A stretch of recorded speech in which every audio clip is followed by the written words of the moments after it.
It's Saturday and I'm feeling kind of lazy, but I'm craving muffins. So today I'm going to make muffins with these red currants that my friend picked up for me at the market yesterday. So red currant season where I live, which is Montreal, Quebec, it's usually early July. This year was apparently a little bit earlier, so I had a lot of trouble finding red currants. Finally, my friend found them at the Jean Talon market and she brought them for me to bake with. So I'm gonna make muffins. They come on these sort of like wispy branches. See, they're very delicate, so sometimes a few of them will mush. I just retrieve those because you don't want those in your muffins. But you just have to basically pick them off the little vine. For my recipe, I'm using about 250 grams of red currants. That's roughly 1.5 cups. Obviously, pick out any leaves that were collected when these were harvested. Red currants are a very delicate fruit, so handle with care. I'm just picking these off the stems. Then I'm going to weigh the red currants by themselves. If I have extra, I'll make jam tomorrow. Cleaning the berries is obviously the worst part of this recipe. You could do this recipe with blueberries, no problem. I just really like red currants, and the season's so short. I like to bake a few simple things with them. This task is a bit tedious, but it's also kind of meditative. It's something simple you can do. It's not stressful, it's not hard. You can put on some nice music and just get lost in it.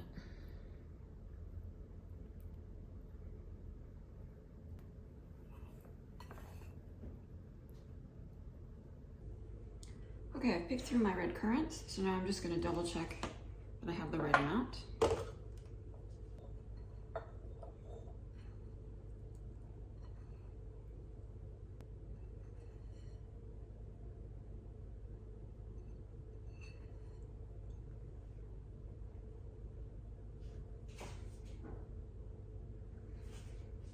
Perfect. Just gonna blot them in some paper towel. Again, just to remove any of that water from rinsing.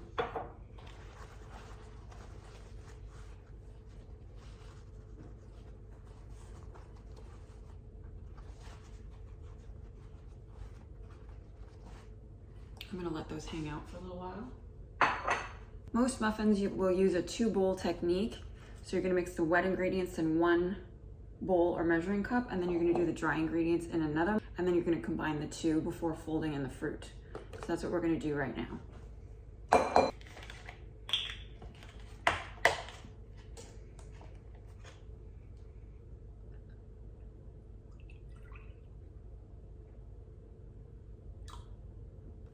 For a dozen muffins, you usually use 2 eggs, so I'm just gonna crack them directly in here.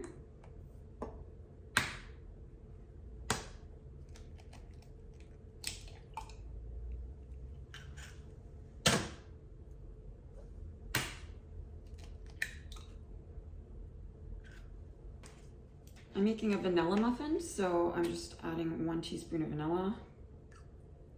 I'm just eyeballing it. Might be a tablespoon. Now we whisk.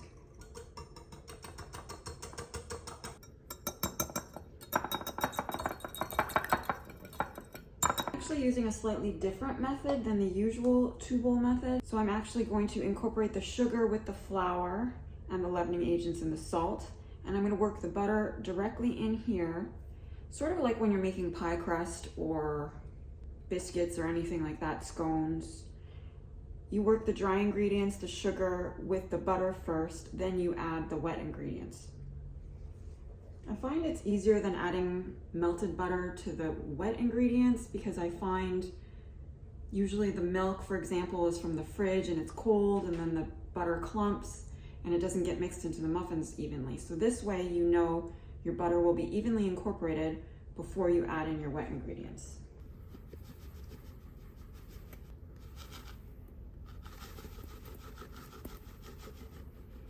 Don't worry if there are any lumps. We're going to use a whisk.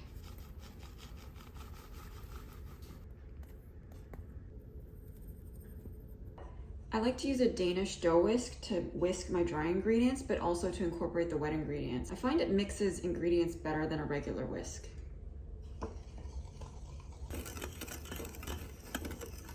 Take the time to whisk really well because you want to make sure you've removed any lumps at this stage, because later will be too late. So now I'm just going to cut the butter into small pieces so that I can incorporate it into the dry ingredients. Remember to save your butter wrappers for greasing cake pans. Store them in the fridge or freezer.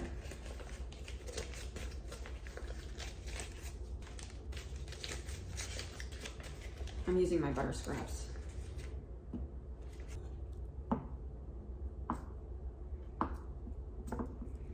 My butter's softened. That's fine. Doesn't really matter.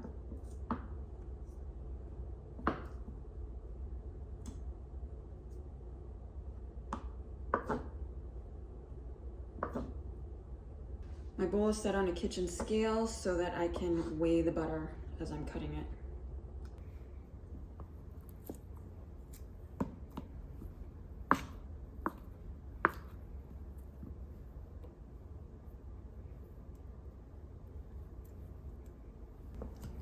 I'm also making a sweet topping.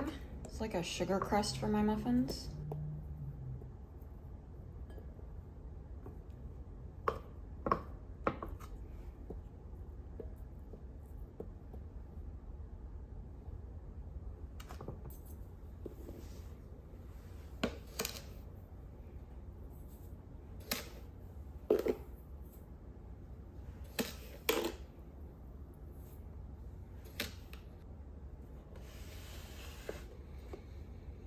I'm going to start by incorporating the butter with the sugar first, just using a regular spoon.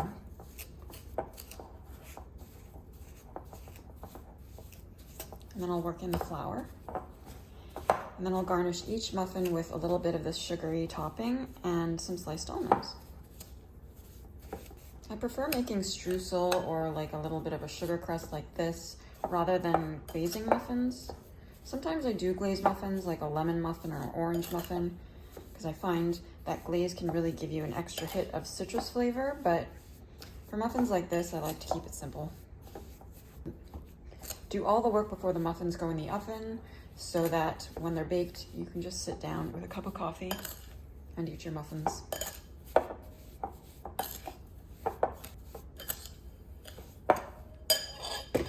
Okay, that's pretty good.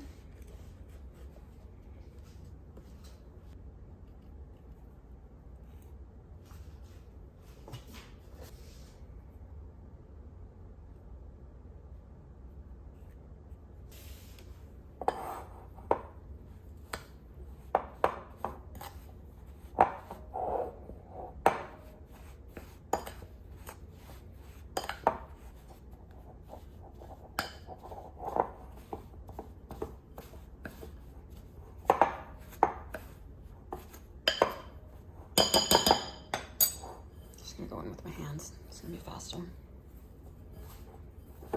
You're basically making a kind of a cookie dough. I'm just trying to get it into a form that's easy to sprinkle on top of muffins.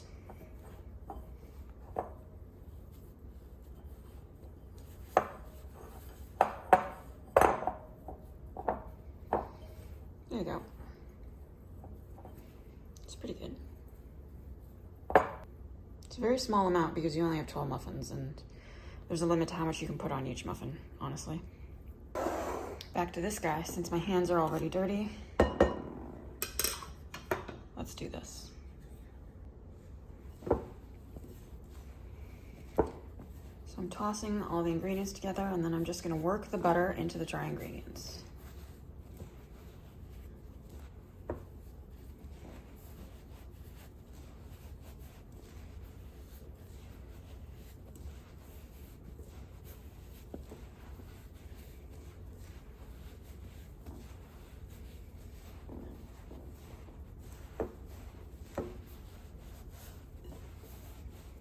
I work it till the butter is pretty evenly incorporated. I don't want any big pieces of butter because you want equal amounts of butter in every muffin, basically.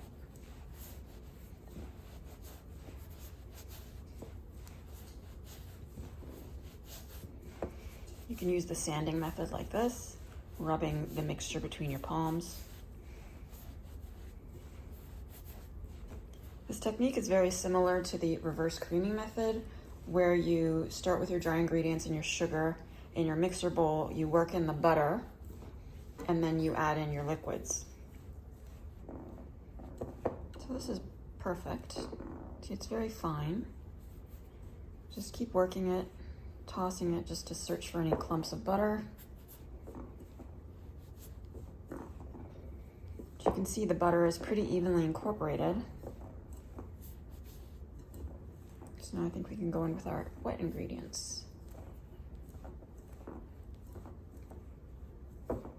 These muffins are leavened with baking powder only. That's because we're using milk in the batter. If we used buttermilk, we'd probably do a combination of baking powder and baking soda.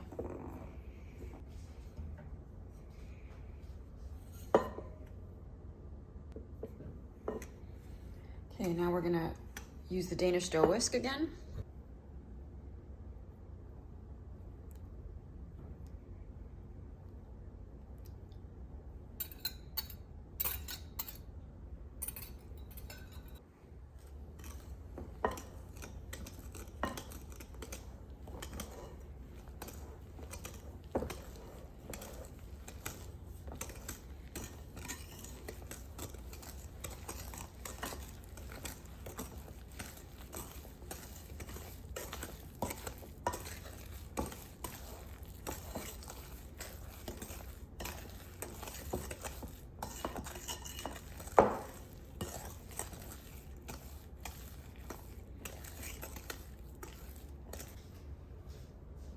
I'm just gonna incorporate a tablespoon of flour with my red currants to coat them because you need to absorb that moisture.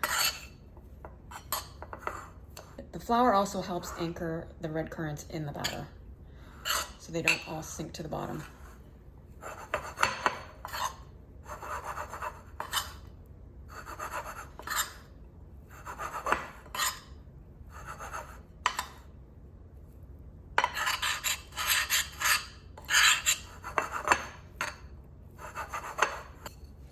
Now I'm going to dump in the red currants.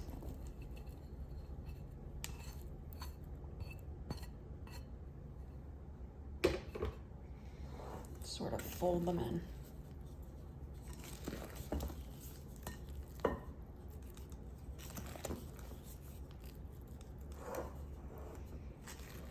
Want to be very gentle because they're delicate.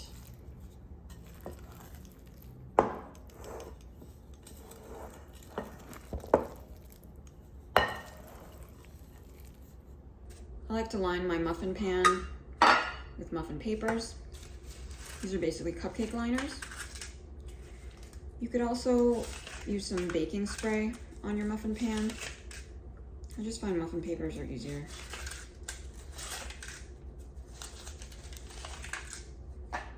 And I'm using my biggest scoop.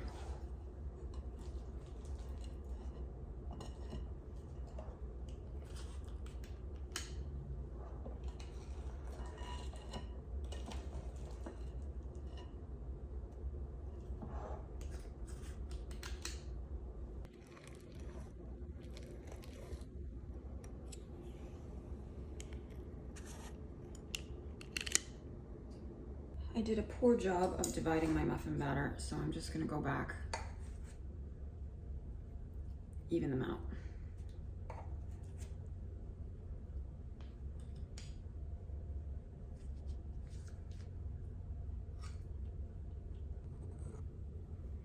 So I'm just sprinkling a little bit of that topping that I made over each muffin.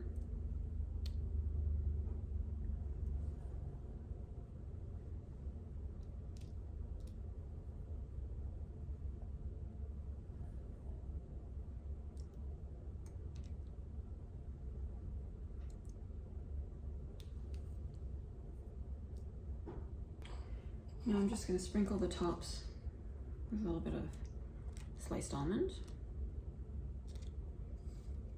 Both of the toppings are totally optional. I always like a little something on my muffin. I find almond pairs really nicely with red currants. So if you'd like to put some almond extract in the batter, that would also be really nice. Just remember, almond extract, a little goes a long way, so don't overdo it. Put like a quarter, maybe half a teaspoon for 12 muffins. You should be good. And now we bake them.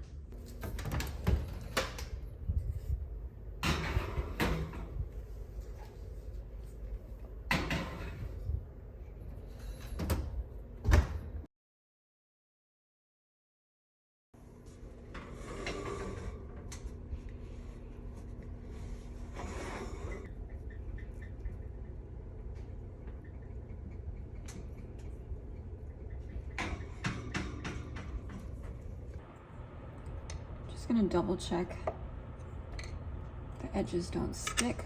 A little offset spatula, get them to twist.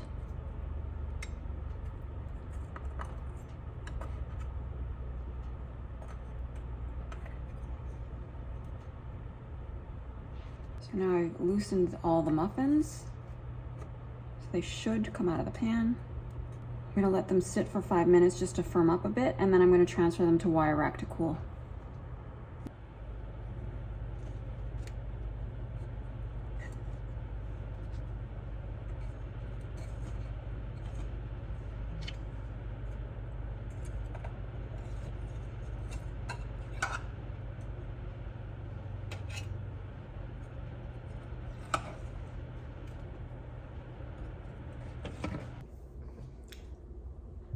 Check out my muffins. They look pretty good. They're still warm, but you know, that doesn't stop me.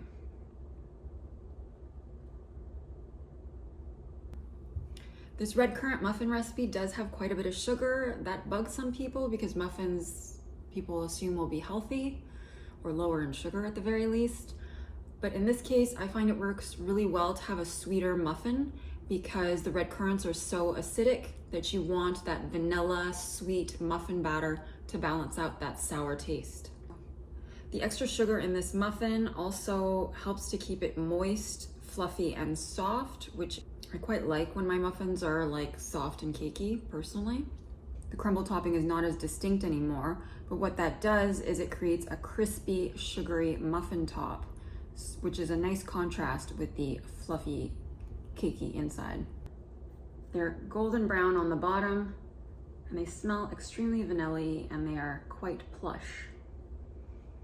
I did put a lot of vanilla in these, so that's probably why I can smell it.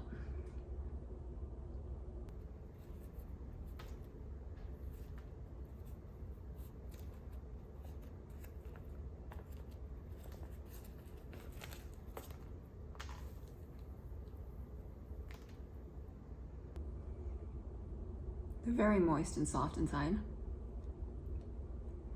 They're a bit like a cupcake, but I really like them. If you'd like this recipe for red currant muffins, head over to bakeschool.com and you can use the recipe index to find all my muffin recipes, including this one. Thanks for watching. Look at these gorgeous muffins.